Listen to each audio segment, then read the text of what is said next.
کی که آرزو نکنه لبخند زیبایی داشته باشه با مراقبت‌های خونگی که داره انجام میده و در عین حال این مراقبت‌های خونگی باعث از بین رفتن جرم و پلاکش بشن. اما این کار واقعا علمی و عملیه. آیا واقعا خودتون میتونید باعث از بین رفتن جرم دندوناتون بشید؟ توی این ویدیو ابتدا می‌خوایم ببینیم که جرم و پلاک چیه و در نهایت به این برسیم که برای برداشتشون نیاز به حضور دندونپزشک هست که خودتون هم به تنهایی میتونید این کار رو انجام بدید. آن همراه باشید.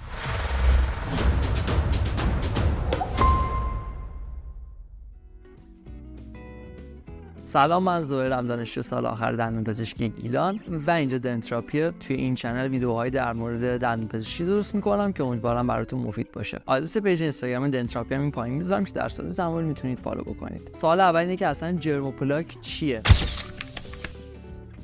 ما توی دهانمون به طور طبیعی یه سری باکتریا داریم که زندگی میکنن و طبیعتا نیاز به غذا دارن. وقتی که ما غذا میخوریم اون باکتریا به این غذا میچسبن و یه ترکیب پیچیده‌ای رو به اسم پلاک تشکیل میدن. وقتی که ما پلاک رو تمیز نمیکنیم، یعنی نخ دندون نمیکشیم، مسواک استفاده نمیکنیم، به مرور زمان این پلاک تبدیل به جرم میشه که خب جرم برای ما مشکل زا هستش. سوال بعدی که پیش میاد اینه که آیا جرم رو میشه توی خونه از بین برد؟ یعنی در واقع توی خونه میشه جرم گیری کردش؟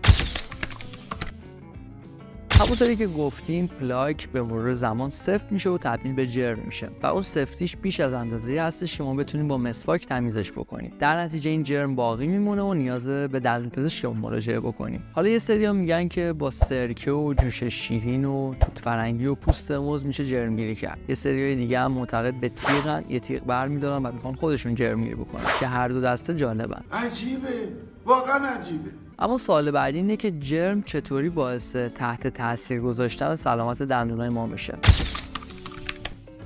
اگه به طور خلاصه خیلی بخوام بگم اینطوری هستش که وقتی دندونای شما جرم روش تشکیل میشه، بستر مناسبی میشه برای پلاک بیشتر. پلاک بیشتر میاد تبدیل به جرم بیشتر میشه و همینطوری باکتریا اضافه میشن. در نتیجه باعث پوسیدگی دندون و التهاب بافت نرم و سخت اطراف دندون میشه. در واقع هم لثه رو تحت تاثیر قرار میده، هم دندونا رو. که من راجع به بیماریهای لثه یه ویدیو قبلا رکورد کردم که این بالا میذارم، میتونید ببینیدش. اما یه تاثیر واضحی که جرم داره این هستش که باعث نازیبایی ظاهر شما میشه. حتما دیدید آدمایی که جرم دارن دندونای تیره تری دارن و بستر مناسبی هستن برای مواد غذایی رنگی. قبل از اینکه بریم سراغ این که نشونه‌های تشکیل جرم چیه، اگه ویدیو رو دوست داشتی لطفاً لایک و سابسکرایب کن. از نظراتت توی کامنت ها میتونی بهم بگی و برای اطلاع از آپلودهای بعدی روی زنگوله کلیک کن. اما نشونه تشکیل جرم چیه؟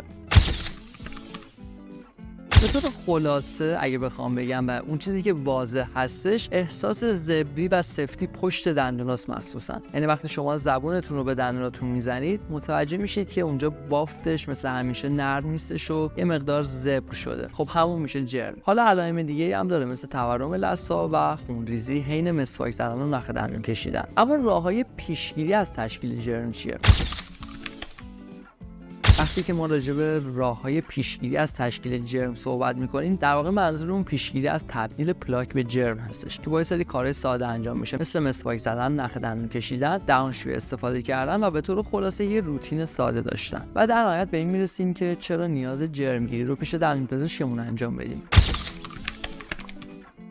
به خاطر اینکه جرمگیری پروسه تخصصی هستش که دندونپزشک شما برای انجام اون کار آموزش دیده و اگه شما خیلی تصادفی بخواید برید پیش یه آدمی که نمیشناسید جرمگیری بکنید، ممکنه به بافتتون آسیب بزنه و حتما باید این پروسه زیر نظر یه دندونپزشک باشه که درس این کارو خونده و در واقع تخصصش رو داره. امیدوارم که مراقب خودتون و لبخند زیباتون باشید و این ویدیو براتون مفید واقع شده باشه.